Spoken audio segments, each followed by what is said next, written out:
Good morning students. आ जाइए chapter 6 में lines and angles. आ जाइए नेक्स्ट पेज में, आ जाइए पेज नंबर 90 में basic terms and definitions. A part और portion of a line with two end points is called a line segment. एक part या फिर एक पोर्शन जो होता है लाइन का जिसमें दो एंड पॉइंट्स होते हैं उसे हम कहते हैं line segment. And a part of a line with one and point is called अ रे। एंड एक पार्ट होता है लाइन का सिर्फ एक एंड पॉइंट के साथ, उसे हम कहते हैं रे।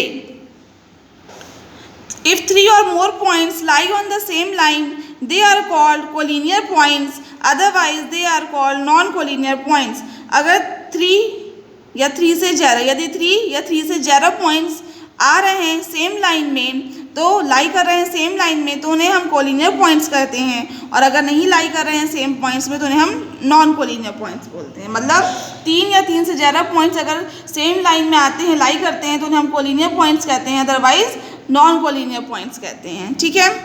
N angle is formed when two rays originate from the same end point. एक एंगल कब फॉर्म होता है? एक एंगल तब फॉर्म होता है जब दो रेज एक ही पॉइंट से, मतलब सेम पॉइंट एंड पॉइंट से ओरिजिनेट होती हैं।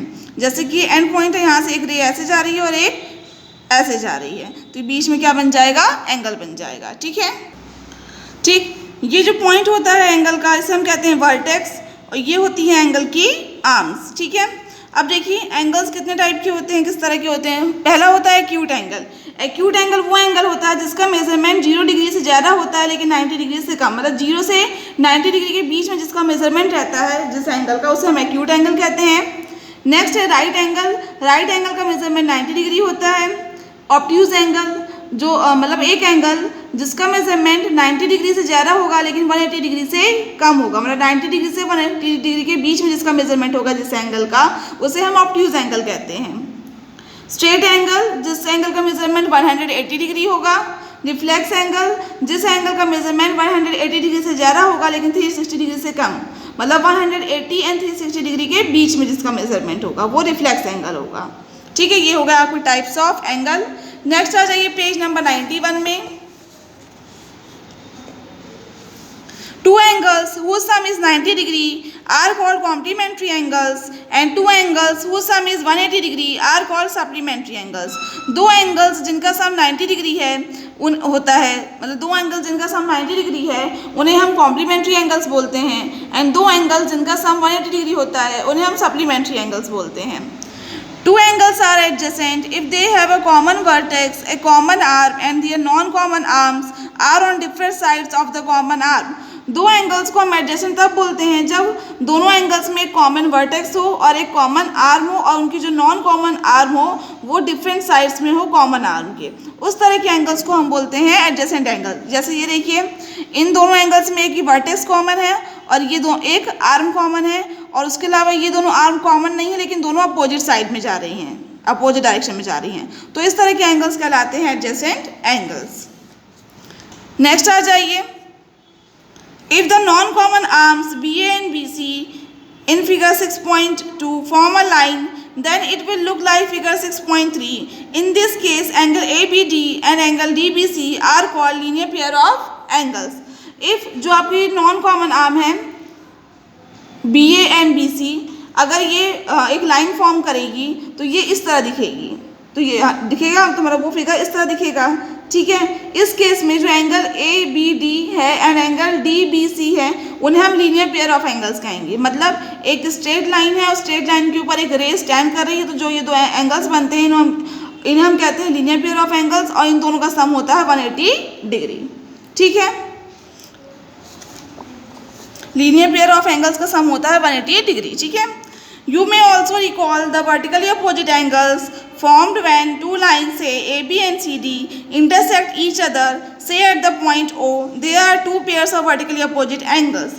ठीक है, आपको पता, आपने पहले पढ़ा होगा वर्टिकली अपोजिट एंगल्स कब फॉर्म होते हैं, जब दो लाइंस जैसे कि AB एंड CD इंटरसेक्ट करते हैं एक दूसरे को।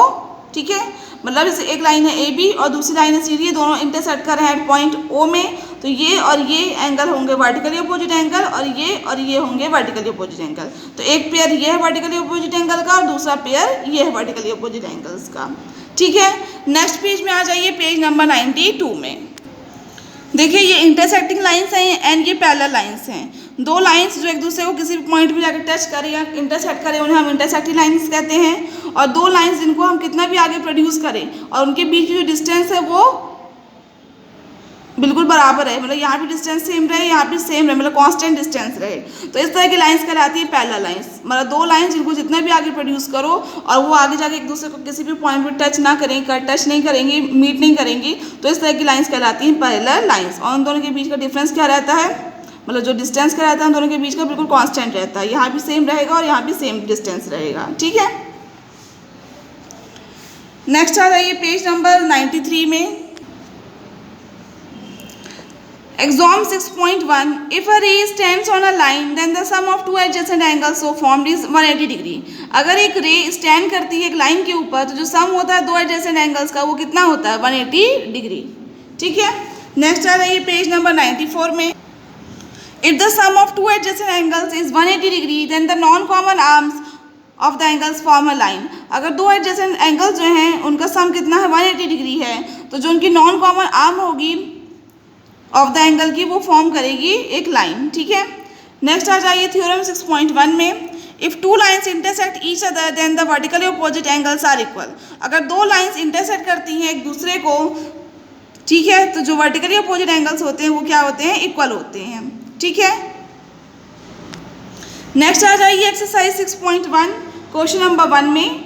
इन figure 6.13 lines A B and C D intersect at O if angle AOC plus BOE is equal to if angle AOC plus angle BOE is equal to 70 degree and angle BOD is equal to 40 degree, find angle BOE and reflex angle COE। ठीक है, देखिए ये एक figure है, इसमें line AB and CD intersect कर रही है एट पॉइंट O में। Angle AOC plus angle BOE कितना है 70 डिग्री दिया है and angle BOD is equal to 40 degree दिया है, तो हमको फाइंड करना है angle BOE and angle COE का रिफ्लेक्स, मतलब ये एंगल COE।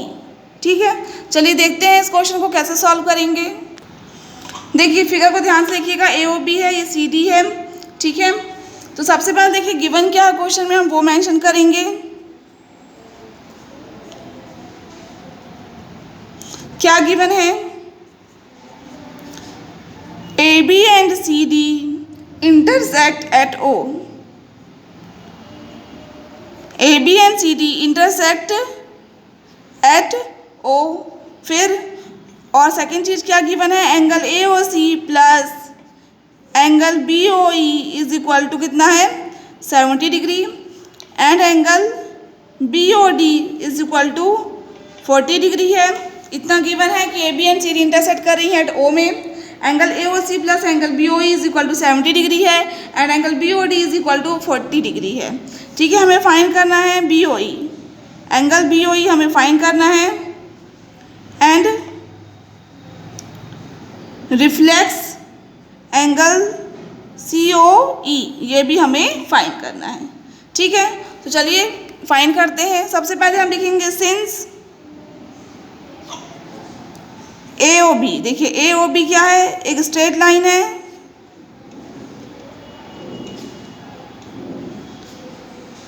ठीक है, सिंस AOB जो है आपकी स्ट्रेट लाइन है और जब स्ट्रेट लाइन बनती है तो वहाँ एंगल कितने डिग्री का होता है 180 डिग्री का। मतलब यहाँ पे जितने भी एंगल्स हैं this plus this plus this, इन सब का सम किसके इक्वल होगा 180 के। तो हम लिखेंगे angle AOC plus angle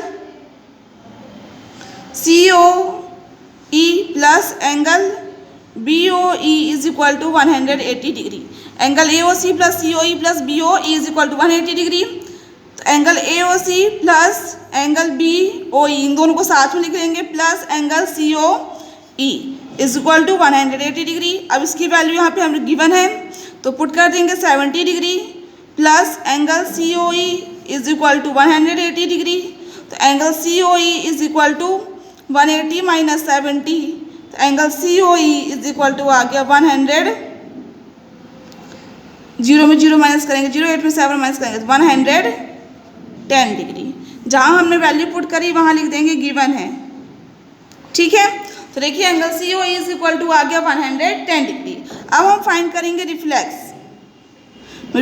angle COE। तो टोटल 360 डिग्री होता है। ठीक, इसमें से माइनस करेंगे हम इस एंगल को 110 को, तो आ जाएगा रिफ्लेक्स ऑफ एंगल COE यानी 250 डिग्री। ठीक, ये देखिए ये दिया 110, तो बाकी फाइंड करना, तो 360 में से 110 को माइनस कर देंगे तो रिफ्लेक्स एंगल COE आ गया 250 डिग्री। ठीक है, नेक्स्ट फिर हम लिखेंगे since COD is a straight line, since COD is a straight line है, तो एंगल देखिए COD एक स्ट्रेट लाइन है, तो जितने भी एंगल्स हैं सबका सम कितना होगा 180 डिग्री। ठीक है, तो लिखेंगे angle this plus this plus this, तो angle COE plus angle BOE plus angle BOD is equal to कितना होगा 180 डिग्री।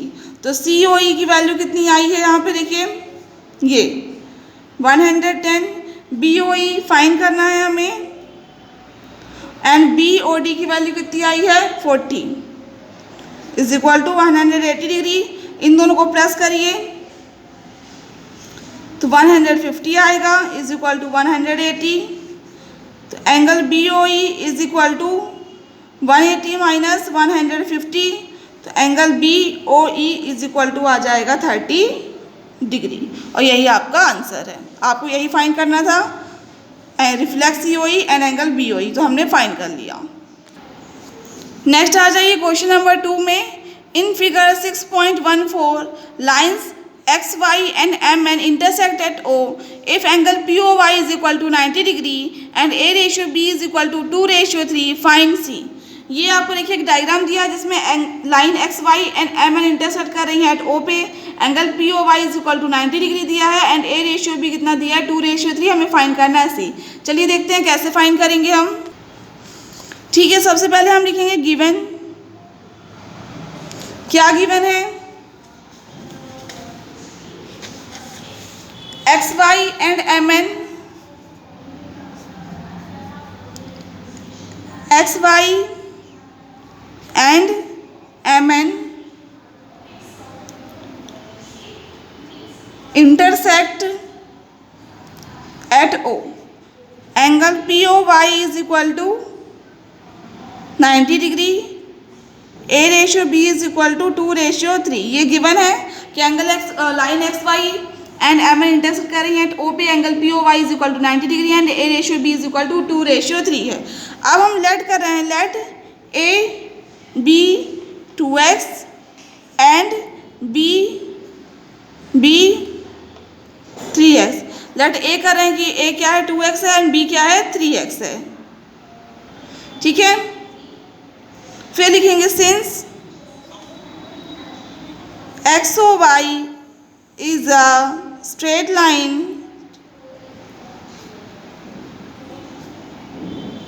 सिंस XOY क्या है आपकी एक स्ट्रेट लाइन है, तो angle XOM plus angle MOP plus angle POY is equal to 180 degree होगा।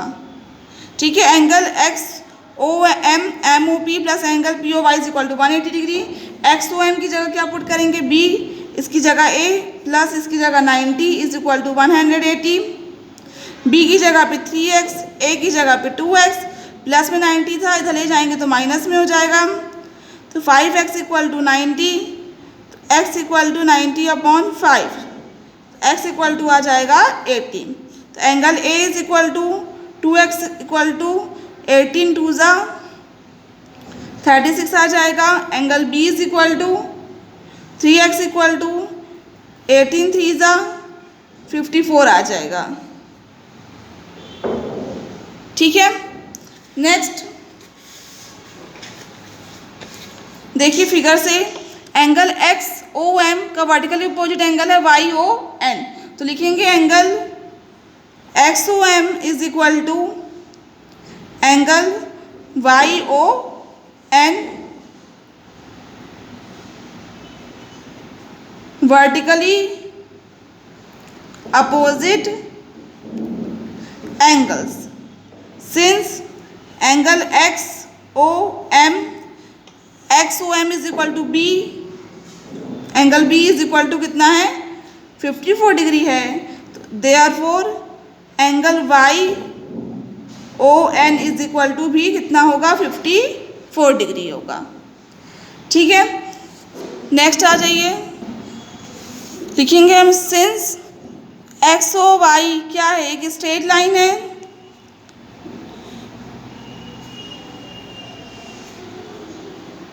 एक्स ओ वाई क्या है आपकी एक स्ट्रेट लाइन है, तो angle X O N plus angle Y O N plus